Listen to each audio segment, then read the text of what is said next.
The registration process for expatriates wishing to perform Hajj this year ended on Friday as the kingdom braces for holding a limited pilgrimage due to fears of the new coronavirus.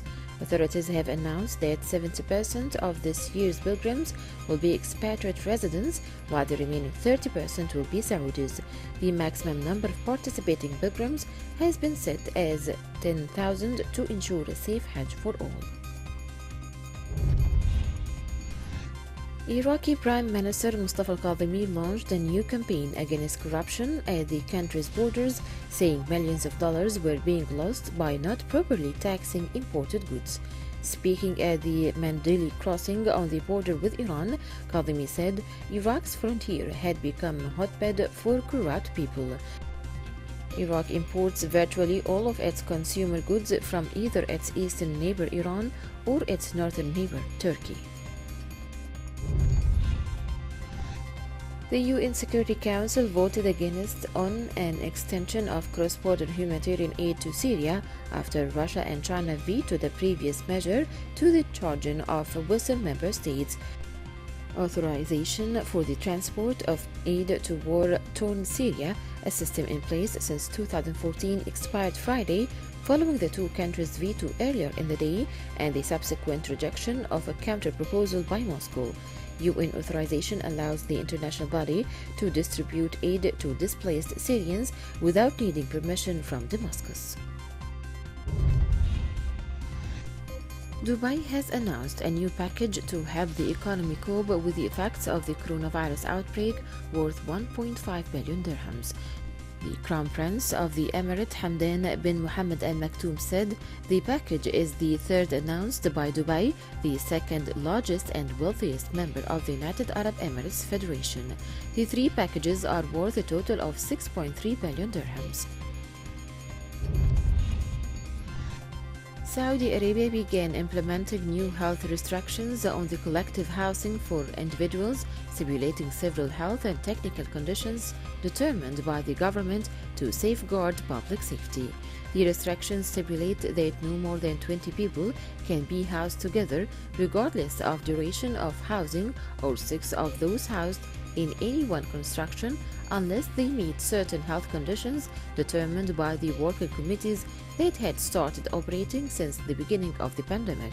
The committees will be tasked with the overseeing and inspecting houses to ensure that the conditions are being met, especially in labor housings inside and outside cities, and to address any violations. Iran said that it cannot afford to shut down its sanctions-hit economy, even as the Middle East's deadliest coronavirus outbreak worsens with record-high death toll and rising infections. President Hassan Rouhani said Iran must continue economic, social, and cultural activities while observing health protocols.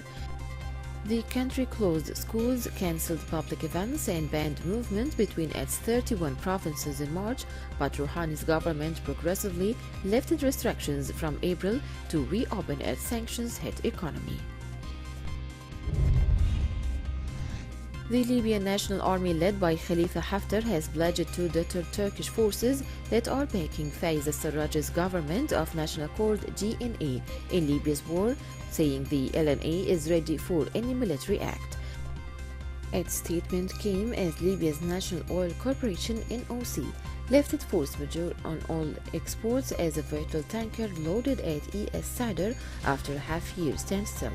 Libya produced 1.22 million barrels per day before January and had planned to increase production to 2.1 million barrels per day by 2024. The United States unveiled heavy import duties on France in retaliation for the country's tax on American tech giants, but will hold off on collecting the fees to allow time for the dispute to be resolved. The Office of U.S. Trade Representative found France's digital services tax was discriminatory and unfairly targets U.S. digital technology companies and will impose 25% punitive duties on $1.3 billion in French products. However, it will suspend the tariffs until January 6, 2021, while discussions continue over the disagreement. The Moroccan government has introduced new incentives in the revised draft budget law presented to parliament to revive the economy and overcome the recession caused by the coronavirus pandemic. The incentives include a temporary 50% reduction in registration fees for housing acquisition. It applies to contracts signed from the date to amended finance law for 2020 is published in the official gazette until December 31st.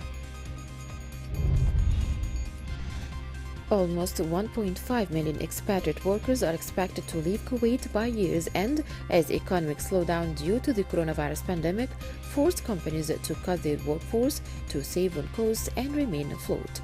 According to Interior Minister Anas Saleh, the draft of Kuwait's new residency law would limit the number of foreign nationals recruited by companies each year and will include regulations based on their skills. Over 158,000 expat workers have already left the country only in a span of 116 days, or from March 16th until July 9th, many of whom have been laid off because of the coronavirus crisis. Bosnian Muslims began marking the 25th anniversary of the Srebrenica massacre on Saturday, the worst atrocity on European soil since World War II, with the memorial ceremony sharply reduced as a result of the coronavirus pandemic.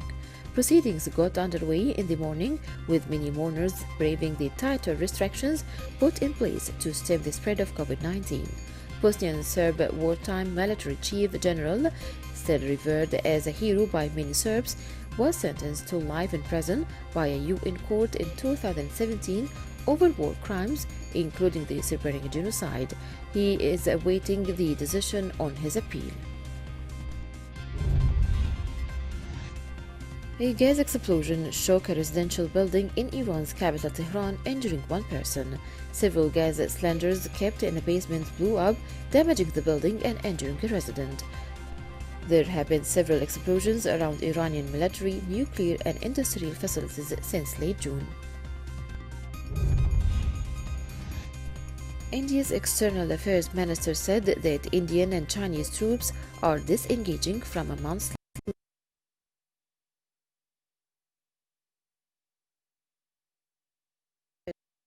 Minister said that Indian and Chinese troops are disengaging from a months-long standoff along the country's demarcated border following a clash last month that left at least 20 Indian soldiers dead.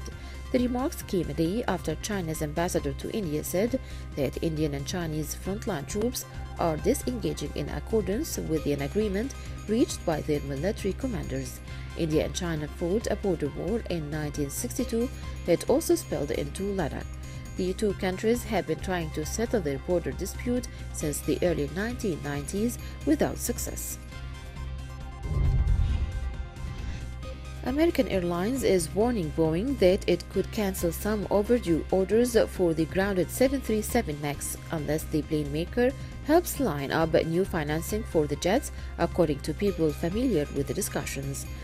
American stand comes as airlines are finding financing increasingly difficult and expensive as the coronavirus pandemic has crippled their operations. The MAX was Boeing's best-selling plane before crashes in Indonesia and Ethiopia killed 346 people and led regulators around the world to ground all MAX jets. Greece intends to place sanctions against Turkey for its decision to revert Istanbul's Hagia Sophia landmark into a mosque, as Turkish President Recep Tayyip Erdogan's move to hand administrative control of the Hagia Sophia to Turkey's top state religious body on Friday evoked a firestorm of reaction. Erdogan handed over control to the religious body after the country's highest administrative court annulled a 1934 decree that repurposed the disputed site from a mosque to a museum. Greece condemns this action and will do everything in its power to have consequences for Turkey.